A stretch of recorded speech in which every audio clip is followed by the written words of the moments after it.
Now,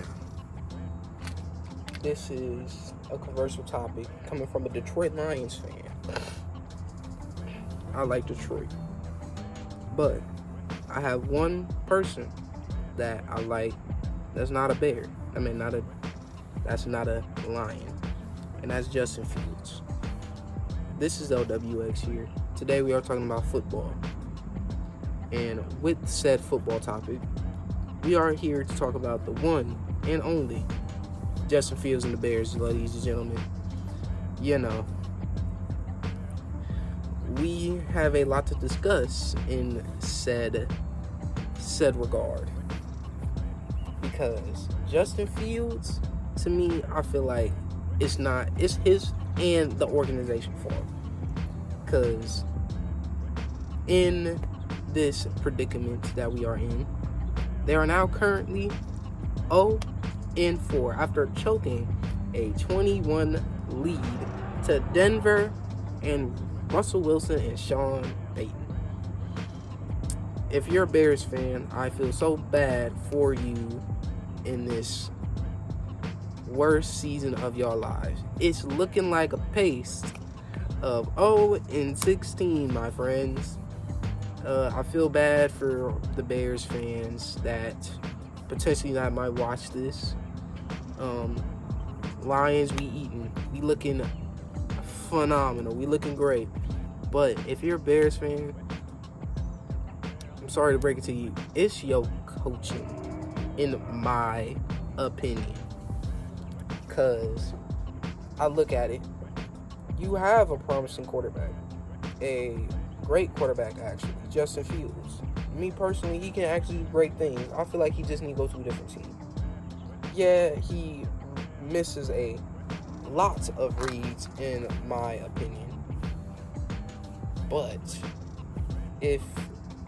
they still haven't fixed the issue of the Bears organization for him to, personally, to take that next step. Yes, they got Chase Claypool, Darnell Mooney, and DJ Moore. Out of them three receivers, I trust DJ Moore more. The only one I really trust is DJ Moore. Because Chase Claypool, I don't think he was really that good on the Steelers to begin with. I think he was hurt. I don't really know much about the Steelers on Chase Claypool, but I just know he really wasn't that good on the Steelers. When George Pickens showed his glimpses, like his little ins and outs, and what he's showing to this organization of said Steelers organization, they packed bro up. They packed Chase Claypool up, something to the Bears. Chase Claypool, me personally, is not really that good. Darnell Mooney and DJ Moore is pretty two good solids of a pickup.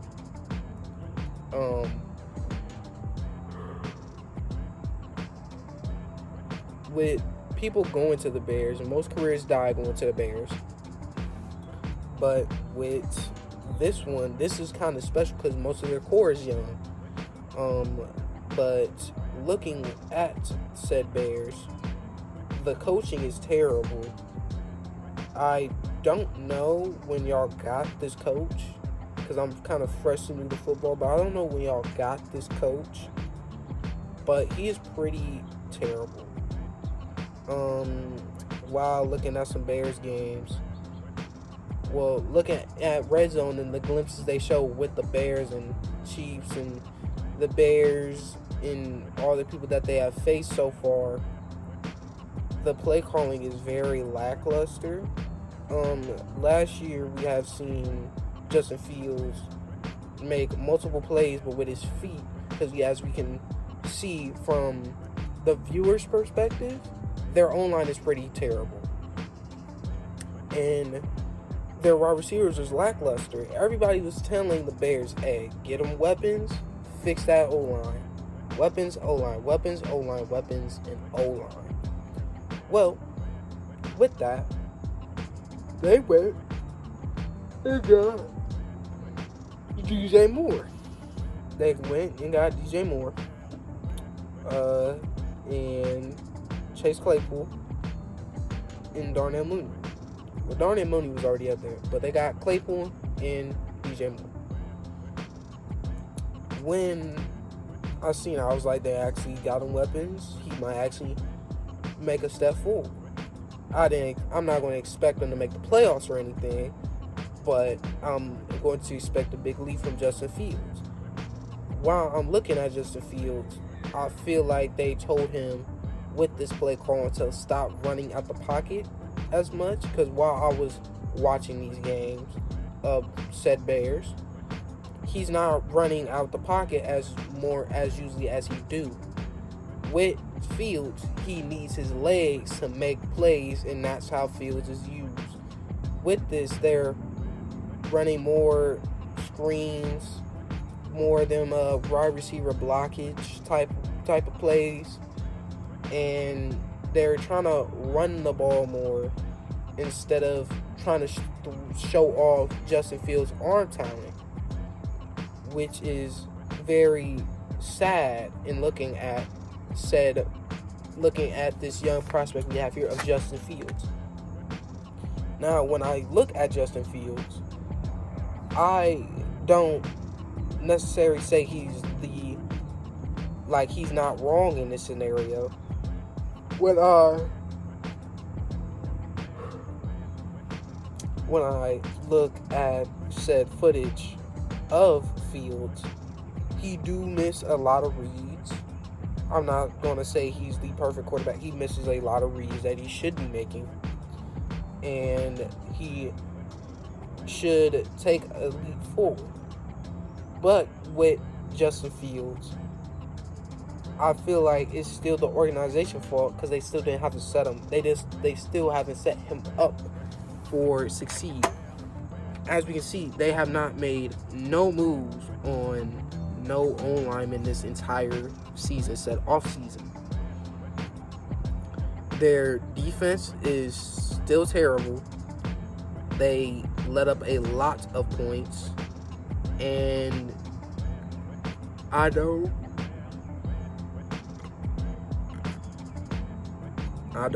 really know what to say about the Bears and the things that they still have not done for Fields. With a quarterback this young and has a promising future to lead said Bears to the playoffs soon, me personally. But I feel like if they keep Fields, they will still be behind. But if they trade Fields, they will still be left behind.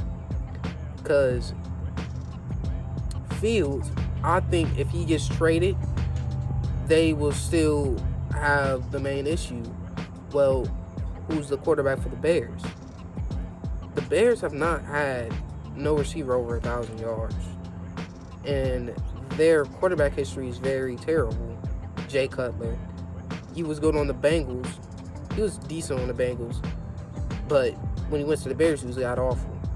The only good quarterback they had was Mr. Trubisky. And even though he was playing at a not that good of an elite level, he was still probably the best they had over the decades they had a quarterback. But if they trade Fields, but they keep Fields, they still will keep him at a capacity of not reaching his full potential at all. But if the Bears trade him, they should get a pretty good hefty load. I wouldn't say low. Pretty hefty, like maybe a 3rd or 4th round pick with a player that they say choose fit their scheme. Because I don't know what scheme they were running. With that scheme, they want a pocket quarterback. With Fields, you ain't going to get a pocket quarterback. He is a running quarterback. He is a mobile quarterback. I think they are still stuck in the pocket because nowadays the quarterbacks have now advanced to said out the pocket. They need plays extended. Teams don't really spend much on the O-line, which is the main issue of what the Bears is failing on. They need an O-line. They need somebody to protect Fields. If they have somebody to protect Fields, I feel like he will make more reads And I think that's what's making him get held back from reaching his full potential. Because if you look at some clips, before he even take his 3 steps, there's already about 2-3 people past the O-line. 2-3 people past the O-line. If you think a quarterback of that expertise can make a read with 3 people, you gonna probably pull the Joe Burrow out you. Yeah, he can make a play. He made it to the Super Bowl with a bad O-line. Yes, I understand, but you also got to realize that's Chase and T. Higgins. He played with Chase in college. He already knows about him. He played with Higgins. He knows he's solid. Well, he didn't play. Well, Higgins took that leap, and now he can trust Higgins.